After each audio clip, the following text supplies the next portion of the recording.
Terima kasih.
Semoga Allah Subhanahu wa Ta'ala memberikan keberkahan umur, Allah panjangkan umurnya, Allah mudahkan segala urusan-urusannya, Allah berikan jalan setiap kesulitan-kesulitannya, Allah jadikan tahun yang baru ini semakin taat kepada Allah, semakin menjadikan keluarganya yang makmur, sakinah, mawaddah, warahmah.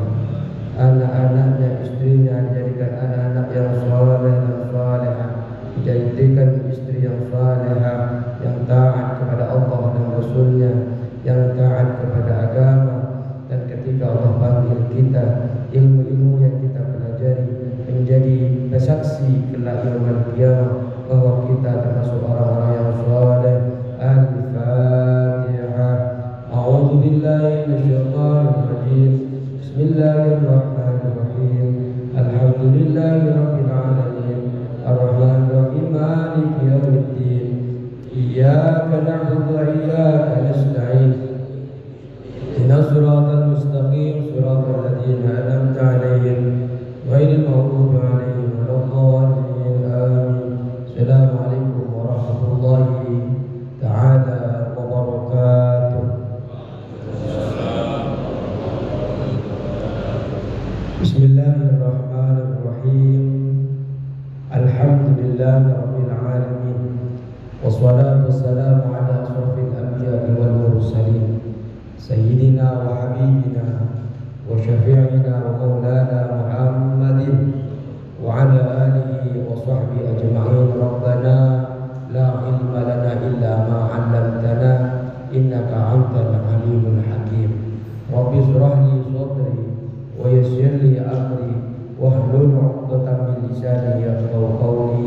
Amma ba'du.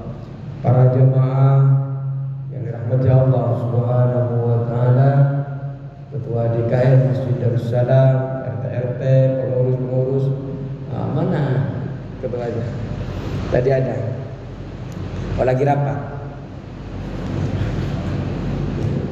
Ya, dirahmati Allah Subhanahu wa Ta'ala. Kemarin sudah ada doa-doa awal tahun. Ya, karena berbeda-beda.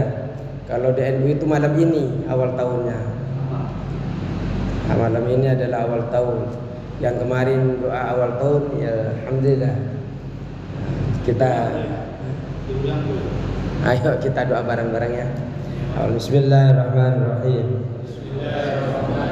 Wa sallallahu ala sayyidina wa maulana Muhammadin wa ala alihi wa sahbihi wa sallam. Allahumma anta al-abadiyyu al-khadimu al-awwalu wa ala fadlika al-azimu wa judika al-mu'awwalu wa hadha 'amun jadidun qad aqbala nas'aluka al-ismata fihi minasy syaitani wa awliyaihi wa junudihi wal 'auna ala hadhihi an-nafsi al-ammarati bis-su'i wal istiwali bima yuqarribuni ilaika zulfa ya dzal jalali wal ikram ya arhamar rahimin. Wa sallallahu ala sayyidina wa maulana Muhammadin wa ala alihi wa sahbihi wa sallam. Bismillahirrahmanirrahim. Wa sallallahu ala sayyidina wa maulana Muhammadin wa ala alihi wa sahbihi wa sallam. Allahumma antal abadiyyu al-qadimul awwalu wa ala fadlika al-azimu wa judika al-mu'awwalu wa hadha 'amun jadidun qad aqbala nas'aluka al-ismata fihi minasy syaitani wa awliyaihi wa junudihi wal 'auna ala hadhihi an-nafsi al-ammarati bis-su'i wal istiwali bima yuqarribuni ilaika zulfa ya dzal jalali wal ikram ya arhamar rahimin. Wa sallallahu ala sayyidina wa maulana Muhammadin wa ala alihi wa sahbihi wa sallam. Bismillahirrahmanirrahim. Wa sallallahu ala sayyidina wa maulana Muhammadin wa ala alihi wa sahbihi wa sallam. Allahumma antal abadiyyu al-qadimul awwalu wa ala fadlika al-azimu wa judika al-mu'awwalu wa hadha 'amun jadidun qad aqbala nas'aluka al-ismata fihi minasy syaitani wa awliyaihi wa junudihi wal 'auna ala hadhihi an-nafsi al-ammarati bis-su'i wal istighali bima yuqarribuni ilaika zulfa ya dzal jalali wal ikram ya arhamar rahimin. Wa sallallahu ala sayyidina wa maulana Muhammadin wa ala alihi wa sahbihi wa sallam. Al-Fatihah.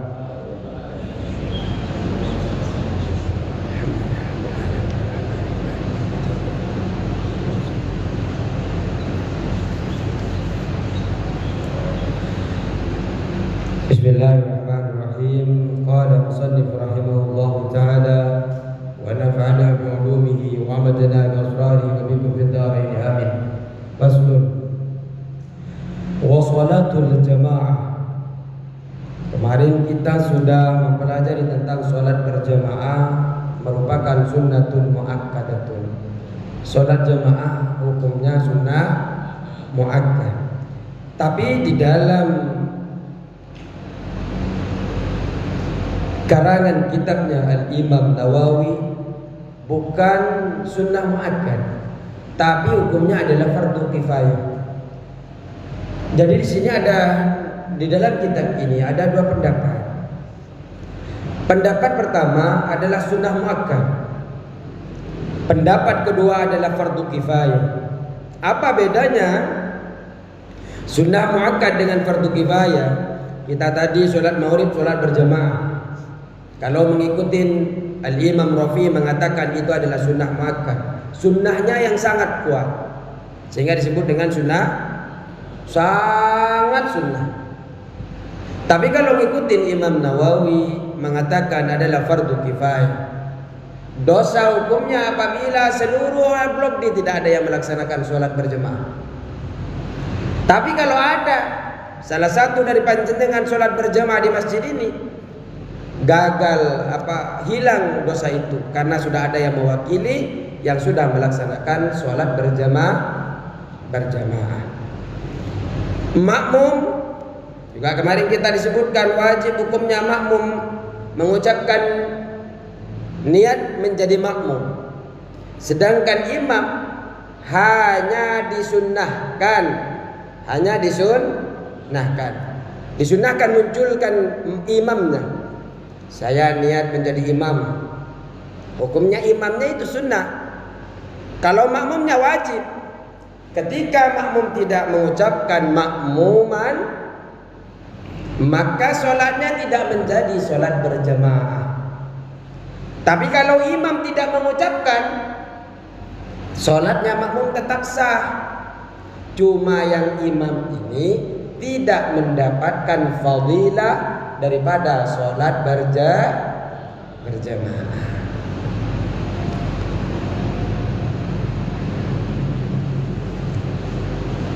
Nah, sekarang kita akan melanjutkan tentang wa yajuzu ayatamal khurru bil abdi wal balighi bil marahiki. Boleh bermakmum, ikut bermakmum orang yang merdeka. Orang yang merdeka kepada budak, kepada orang baligh, kepada budak, dan juga orang yang baligh kepada orang yang hampir baligh. Jadi orang, kalau masalah imam dan makmum itu, orang merdeka boleh menjadi makmum, boleh bermakmum kepada budak. Tapi sekarang kan budak tidak ada, Pak. Kalau sekarang boleh bapak-bapak, ini kan dewasa semua. Ada yang belum dewasa? Dari sini sampai sini. Sepertinya ini sih lebih dari dewasa. Orang yang sudah dewasa boleh bermakmum kepada anak-anak yang hampir dewasa, hampir baligh. Baligh itu kan tandanya 3, Pak. Pertama, mimpi basah. Mimpi basah ketika dia sudah umur 9 tahun. Itu bagi laki-laki dan perempuan. Yang kedua bagi perempuan umur 9 tahun haid. Itu sudah disebut baligh, Pak. Bagi laki-laki, bagi perempuan enggak haid, enggak mimpi basah, maka ketika sudah umurnya 15 tahun maka dia sudah disebut dengan baligh. Jenengan bermakmum kepada anak yang sudah hampir baligh, artinya dia tamyiz, bisa membedakan mana yang baik, mana yang buruk. Artinya bisa membedakan bacaan Fatihah dan bacaan surah pendek. Sah hukumnya panjenengan. Ya, tadi kan banyak yang sudah besar-besar jadi imam, kecil-kecil jadi imam. Hukumnya sah jenengan bermakmum kepadanya.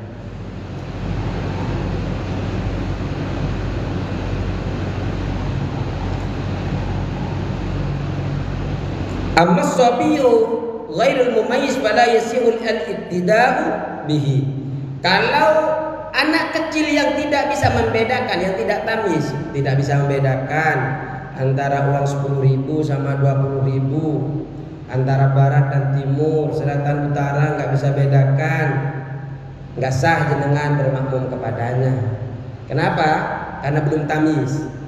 Jangankan dia disuruh baca surah pendek, jangankan dia tahu mana rukunnya sholat, uang 20.000 aja nggak tahu, Pak. Jadi panjenengan boleh bermakmum kepada yang hampir baligh, tapi dia sudah tamyiz. Tamyiz itu sudah bisa membedakan mana yang 10.000, mana yang 1.000.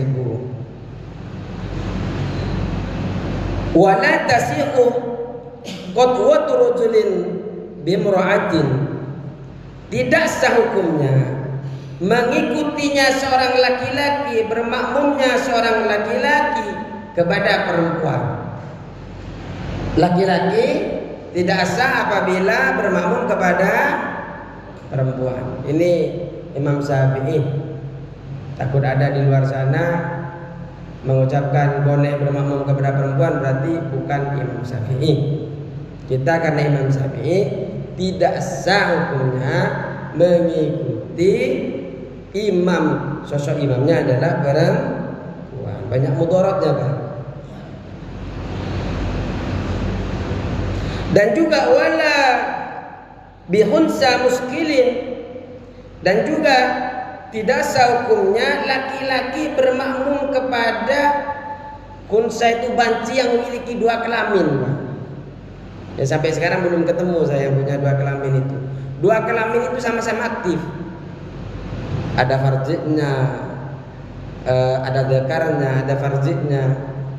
Orang yang memiliki 2 kelamin itu laki-laki tidak sah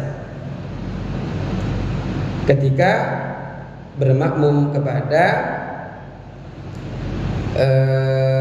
unsa dan unsa. Tidak, dan banci ini tidak apa namanya unsa muskilin bimra'atin, dan juga unsa ini, banci ini juga tidak sah ketika makmum kepada perempuan, karena yang ditakutkan ketika dia Allahu Akbar, imamnya perempuan, laki-lakinya datang nafsu nanti. Ini jadi unsa ini tidak bisa dijadikan imam bagi laki-laki. Kalau perempuan bisa, perempuan makmum ke banci bisa. Karena kalau jadi perempuan ya ikut perempuannya, jadi laki-laki ya ikut laki-lakinya. Tapi kalau hunsanya yang bermakmum ke perempuan tidak sah. Wala qari'un, dan juga tidak sah orang yang ahli di bidang membaca. Siapa yang disebut qari? Wa huwa man yuhsinul fatihata, orang yang bagus bacaan Fatihahnya. Ay la yasihu iktida'uhu bi ummin, tidak sah hukumnya mengikuti orang-orang yang tidak tahu membaca Fatihah. Orang yang enak bacaannya bermakmum kepada ummi. Siapa ummi itu?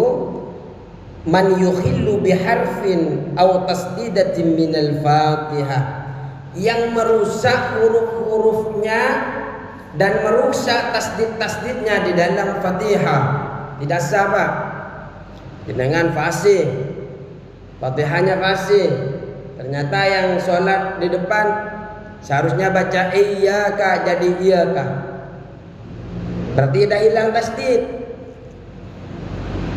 Kalau sudah hilang tasdid ini malah kalau di dalam kasih putus saja, Pak. Kalau sudah tahu ketika iyyaka dihilangkan tasdidnya, maka bukan hanya tidak sah, Pak, tapi kufur. Karena artinya iyyaka itu kalau tidak ada tasdidnya sinar matahari. Iyyaka na'budu, terhadap matahari, sinar matahari saya menyembah, kami menyembah. Wa iyyaka nasta'in, dan terhadap sinar matahari kami memohon pertolongan. Kufur. Kalau dia tahu bahwa dia menghilangkan itu karena sengaja. Jadi tidak boleh orang yang ahli membaca bermakmum kepada umum. Beda orang yang bisa merusak baca-bacaan surah Al-Fatihah. Ya kalau nggak sah gimana, Pak? Ya sholat lagi dengan sholat lagi. Nah, cuma yang tidak sah itu ketika bacaan Fatihahnya berantakan. Karena kalau di dalam sirah kitab kasih Fathus saja itu sangat dirinci, sampai tasdidnya itu dirinci, panjang pendeknya, tidak boleh tawallud, melebih-lebihkan kalimat. Alhamdulillah, enggak boleh itu tawallud. Jadi harus disesuaikan 2 harokat, 1 harokat, semuanya disesuaikan dalam. Cuma kalau sampai merusak tidak usah kita sholat mengikutinya. Terus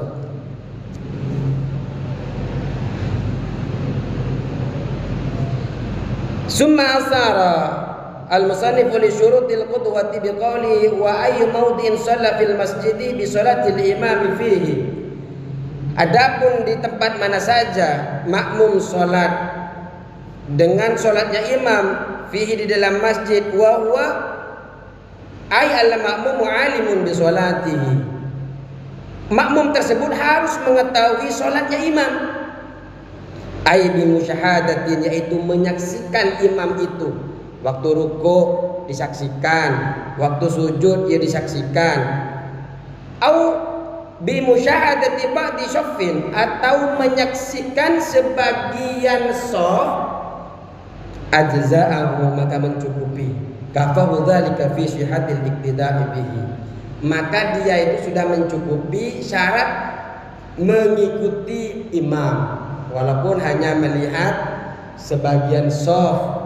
Cuma shaf belakang imamnya enggak kelihatan, shaf terbelakang kelihatan. Malam yataqaddam alaihi, selama tidak mendahului imam. Fa'in taqaddama alaihi bi aqabihi fi jihadi lam tanaqid salatuhu. Apabila posisinya makmum ini melebihi, mendahului tumitnya di arah kiblat itu, melebihi tumitnya imam, maka tidak sah sholatnya. Coba Ustaz Rusni, minta satu lagi. Siapa yang bisa praktekin? Jenengan. Mana? Ini nih. Jenengan yang pakai peci putih. Jadi di dalam sholat, Pak, yang harus lurus itu adalah tumit kita. Mana tumit? Tumit itu yang harus lurus, bukan jempolnya. Bukan jempolnya. Jadi Ustaz ini jadi imam. Ustaz ini jadi imam. Jadi berdiri dulu. Yang dihitung di dalam, coba ini soft harus lurus, tumitnya harus lurus. Tumit yang paling belakang ini harus lurus dengan garis ini, Pak. Jadi yang diukur lurusnya itu adalah tumitnya. Kalau tumitnya makmum itu lebih mendahului posisinya daripada tumitnya imam, hukumnya tidak sah. Hukumnya tidak sah. Ini tumit. Kalau sumpamanya kakinya lebih besar, lebih panjang sumpamanya, tumitnya tapi di belakang, itu tetap sah. Nah ini lagi, la tadurru musawatuhu la li imamihi, tidak menjadi mudarat, tidak menjadi masyakat, tetap sah. Seumpamanya imam sama makmum ini sejajar. Sejajar ini, yang penting tumitnya tidak mendahului imam. Akan tetapi wa yundabu takhullufuhu an imami qalilan. Akan tetapi lebih baik dianjurkan, disunnahkan mundur sedikit. Mundur sedikit. Imamnya mundur sedikit. Ini disunnahkan. Mundur sedikit. Nanti kita akan belajar tentang posisi-posisinya. Wala yasiru bihadza tahallufi munfaridan. Dengan adanya mundur sedikit ini tidak menjadikan beliau ini yang makmum ini menjadi sholat sendirian, tidak, tetap mendapatkan fadilah sholat berjamaah. Nah, pertama itu Pak, ini kan sholat sendirian. Sholat sendirian itu pertama adalah disunnahkan yang makmum ini berada di sebelah kanan. Berada di sebelah kanan. Siapa yang bisa kasih contoh lagi? Satu lagi kurang satu. Jenengan. Kemudian beliau datang. Kemudian di mana nih posisinya nih? Karena ternyata dua. Yang benar adalah memposisikan sama dengan ini. Memposisikan dengan yang sebelah kanan. Allahu Akbar dulu, yang dua Allahu Akbar dulu. Jadi belum masbuk, jenengan belum datang dulu, ini dulu. Jenengan Allahu Akbar terus. Sudah takbir datang. Posisinya di mana? Di sini. Setelah Allahu Akbar lanjut. Sebenarnya yang paling bagus munduran dikit ini. Cuma karena biar nggak persis sama, biar munduran dikit. Seperti itu. Biar terlihat. Nampak? Ini kan seperti ini sudah takbiratul ihram. Ini jangan sampai selesai begitu terus, Pak. Makruh hukumnya. Gimana caranya? Ada dua cara. Yang pertama, setelah beliau takbiratul ihram, syaratnya harus takbiratul ihram dulu. Yang sebelah kanan, yang sebelah kiri. Setelah takbiratul ihram, cara pertama imam maju ke depan. Terus sekiranya beliau itu bisa terus ini rapetin. Tapi harus dijaga gerakannya, jangan sampai melebihi 3 kali gerakan berturut-turut. 3 kali boleh, 4 kali boleh, tapi tidak berturut-turut. Diam, gerak lagi, diam. Ini gerakan pertama. Balik lagi. Gerakan kedua, ini yang lebih asoh, yang lebih baik katanya. Imam itu nggak boleh pindah-pindah. Seharusnya makmum yang pindah. Wah, imam kok pindah-pindah ya? Ini. Yang kedua, yang penting syaratnya tetap sama. Harus takbiratul ihram, makmum masbuknya. Setelah beliau takbiratul ihram, dua-duanya kemudian ke belakang. Terus rapetin. Seperti itu, Pak. Ini yang pertama. Satu lagi kok. Barengan kok. Datangnya jenengan mundur satu lagi. Jenengan mundur barengan dengan kok. Jenengan depan. Jenengan depan. Kok datang sama beliau berdua. Ini kan dua. Di mana posisinya yang dua ini? Engkau sama yang temennya. Beliau itu langsung buat saf baru. Saf baru. Setelah safnya baru, setelah takbiratul ihram, yang ini mundur. Beliau jeneng takbiratul ihram dulu. Enggak. Karena sudah kedengeran Allahu Akbarnya jenengan. Allahu Akbar.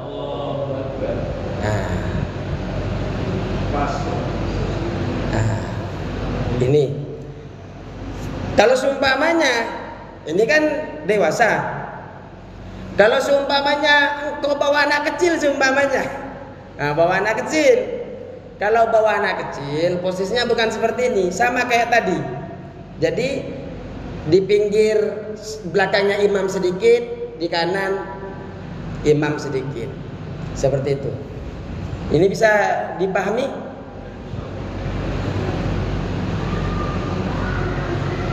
Enggak dicolek.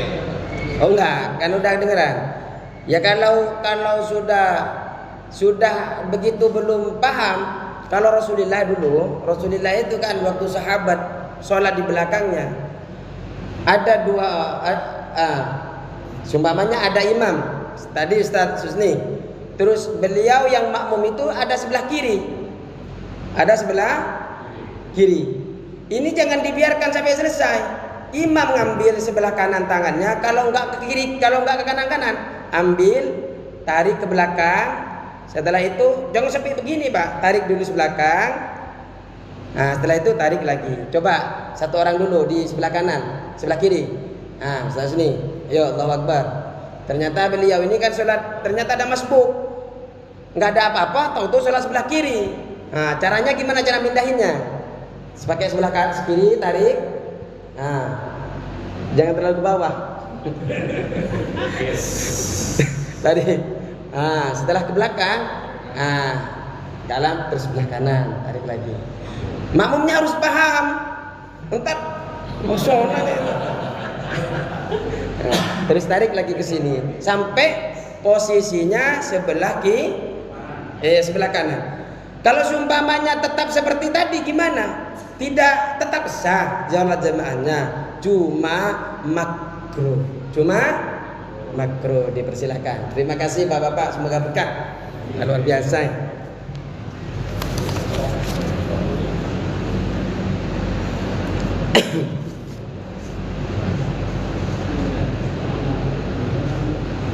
Itu yang kata makruh itu yang harus memang Rasulullah narik Pak. Tapi narik jangan begini Pak, tarik pelan-pelan.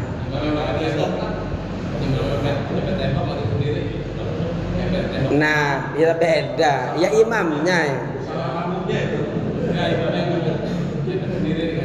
Makanya kalau sendirian di pojok sana, ya kan nggak bisa, harus lihat kondisi juga. Jadi mau ditarik bagaimana? Nanti kalau sampai ke belakang susah memang kerjasamanya kalau seperti itu. Jadi lanjutkan, dan itu mudharat, masuk pada musakkat. Al musakkatu tajlibut taysir. Musakkat itu akan mempermudah sesuatu yang apalagi ini sunnah hukumnya. Cuma kalau nggak dikerjakan di dalam kitab al-um akan menjadi makruh. Ambil. Kalau dua-duanya kan tadi dua, kanan kiri kan tadi, seharusnya mundur. Sampai rakaat setelahnya nggak mundur-mundur. Imamnya kalau maju mentok. Nah, kalau sama Rasulullah itu sahabat itu begini diapit sampai beliau itu ada di belakangnya. Itu kalau dua orang, kanan kiri, bukan kanan kiri doang, tapi langkah ke belakang, rapatkan sop pas di belakang imam. Bisa dipahami? Jadi kalau dua orang Pak tetap di belakangnya, bukan begini. Ini adalah sekali lagi yang kita ajarkan adalah madhab Syafi'i. Kalau di luar itu ya monggo. Itu adalah madhab Syafi'i. Terus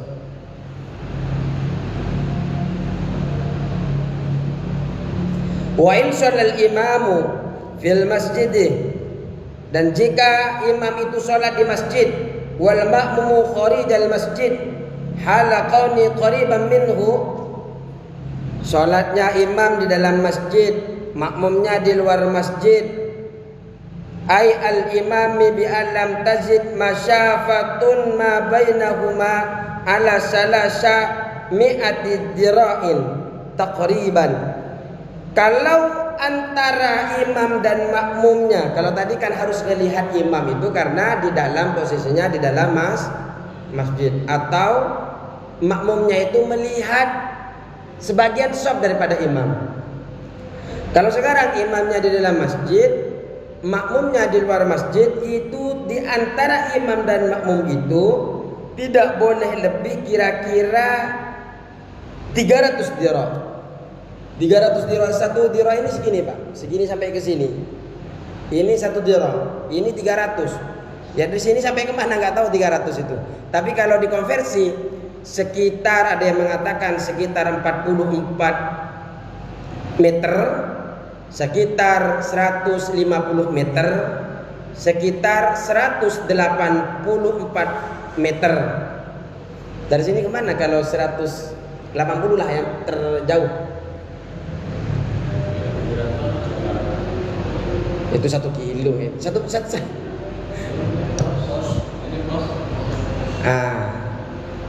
Antara imam wa huwa ay al-imamu alimun bi sholatihi ay al-imami. Adapun makmum itu mengetahui tentang keadaan sholatnya imam, wala haila hunaka, dan tidak ada pembatas antara imam dan makmum. Ai bainal imami wal makmumi jaza al-iktida'u bihi, dan diperbolehkan mengikutinya. Wa tu'tabaru, dan dihitung al-musyafatu al-madhkur min akhiril masjid, dan dihitung tadi itu, jarak tadi itu dari akhir masjid. Akhir masjid sana 180. Masa sampai pos ya? Kira-kira sampai pos 180? Yang antara listrik dengan listrik itu 50 meter. Ya itu. Jadi antar sumpamanya sholat sendirian di sana Pak, makmumnya di sini. Di sana jarak antara imam dan makmum itu yang bisa disebut dengan sholat berjamaah harus 300 dirham atau sekitar 180, ada yang menyebutkan 144. Jadi kalau sholatnya di sini terus di rumah beliau, nggak sah, kecuali memang nyambung terus.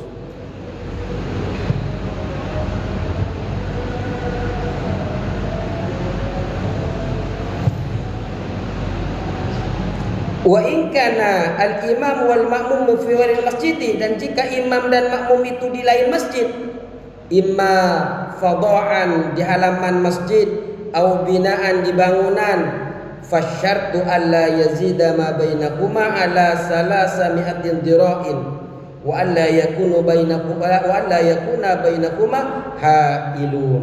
Kalau sumpamanya antara beliau di luar masjid, di lapangan sumpamanya, antara beliau dan makmum itu tidak boleh lebih dari 300 dirham. Yang saya sebutkan tadi itu 150, 144 atau 180, tidak boleh lebih dari itu. Kalau lebih tidak disebut dengan bermakmum kepada makmum yang ada. Lagian ngapain Pak? Imamnya di sini. Ini cuma kan jarak ini harus dibahas. Terus juga inti daripada kita bermakmum itu Pak, di dalam fikih itu bisa sah kalau si makmum ini ketika mau menghampiri imam bisa. Kalau nggak bisa, artinya sumpamanya ini tertutup, imamnya di sini, makmumnya di luar, walaupun tidak sampai 144 jaraknya, nggak bisa Pak, nggak bisa bermakmum. Ini imamnya di luar, sedangkan ini sudah tidak ada lubang sama sekali, nggak bisa. Karena syarat diantaranya kalau dalam fikih itu harus bisa mendatangi si imam. Bisa dipahami? Ada yang ditanyakan? Sambil silakan. Ya itu kalau di Jakarta itu kan antara masjid sama rumah juga banyak yang rapat gitu Ustaz. Dan itu tuh makmum tuh di dalam rumahnya sendiri. Itu kira-kira sah nggak Ustaz? Iya. Intinya kan begini Pak. Intinya walaupun di dalam rumahnya, sekiranya makmum itu bisa datang. Kalau ada kacanya bisa dibuka. Yang paling bagus seperti ini Dulu kan tertutup nih. Iya. Yang paling bagus itu masjid itu di sini ini memang kebuka. Pintunya itu sebelah kiri, sebelah kanan depan. Artinya dari sana itu kalau mau ke imam kan tinggal begini, nggak usah mundur dulu. Kan banyak masjid-masjid itu pintunya di tengah, sedangkan shopnya sampai ke sana, Pak. Jadi yang ke sana itu kesulitan untuk hadir ke sini. Ya harus mundur. Malah ada kalau ada yang lebih itu lagi malah bilang ada yang nggak sah kalau yang terlalu fanatik. Karena memang harus datang, Pak. Dan harus bisa melihat kalau memang jangkauannya jauh, minimal itu harus bisa melihat saf terakhir daripada makmum itu. Jadi harus seperti itu. Harus mengetahui gerak-gerik. Makanya kalau sholat tarawih di Mekah itu kan ada Allahu Akbar. Ya, biasanya. Memang sudah dalam usul fikih itu memang ada seperti itu. Ini sudah adzan belum? Bismillahirrahmanirrahim. Faslun fi qasri sholati wa jam'iha. Dan pasal menjelaskan tentang qasar sholat dan menjamak sholat. Kalau kemarin kita membahas tentang sholat berjamaah, minggu kemarin juga, 2 minggu kemarin kita juga membahas tentang sholat berjamaahnya sholat Jumat. Di sholat Jumat itu kan kalau akhir daripada masbuk kemarin masih ingat, kalau seumpamanya kita meninggalkan kurang dari 1 rakaat, bagaimana yang harus dilakukan?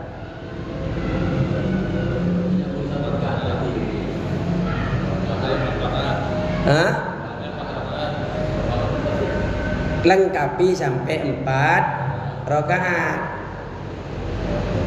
Jangan sholat 2 rakaat ketika jenengan sudah tidak menjumpai rakaat 1 rakaat saja dari sholat Jumat, maka harus sholat 4 rakaat.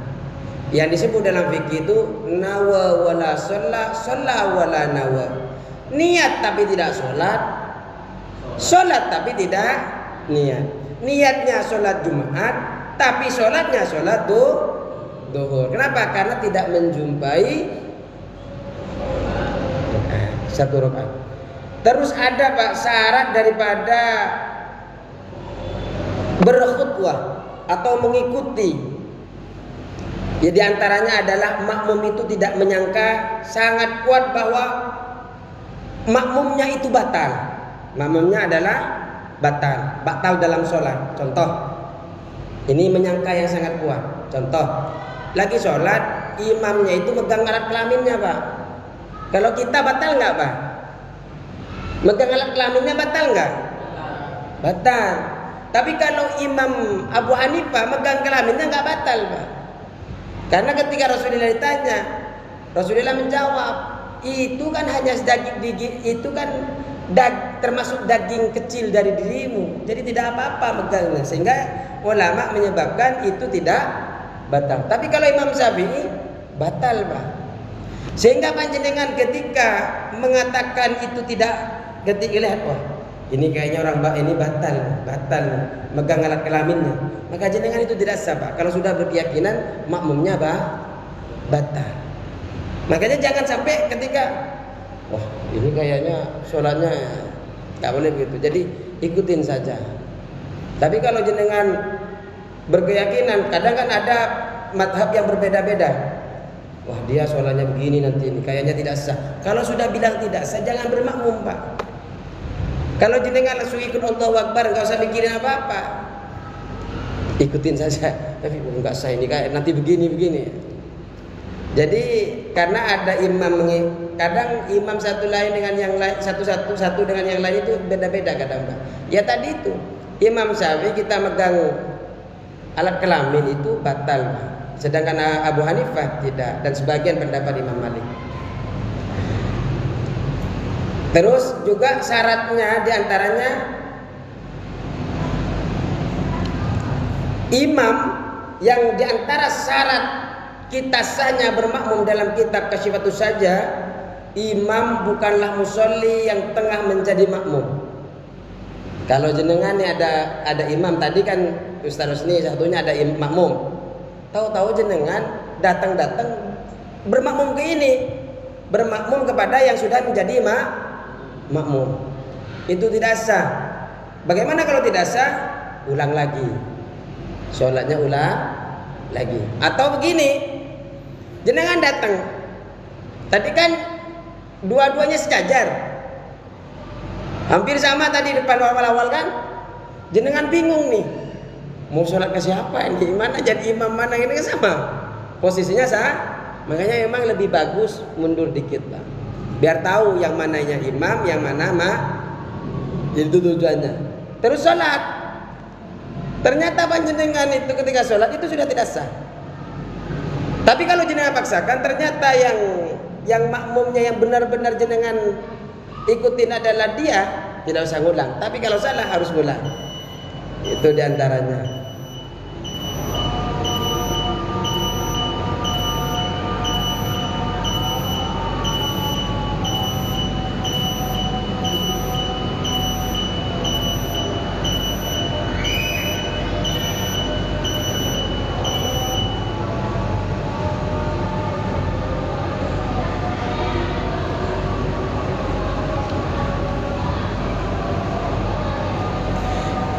Seorang musolli yang terkadang boleh menjadi imam tapi tidak boleh menjadi makmum. Boleh menjadi imam, tidak boleh menjadi, kira-kira siapa Pak? Dia boleh jadi imam tapi tidak boleh menjadi makmum. Siapa itu? Yaitu musolli yang buta dan tuli. Orang buta kan nggak bisa ngikutin Bang. Tapi dia boleh menjadi imam. Orang tuli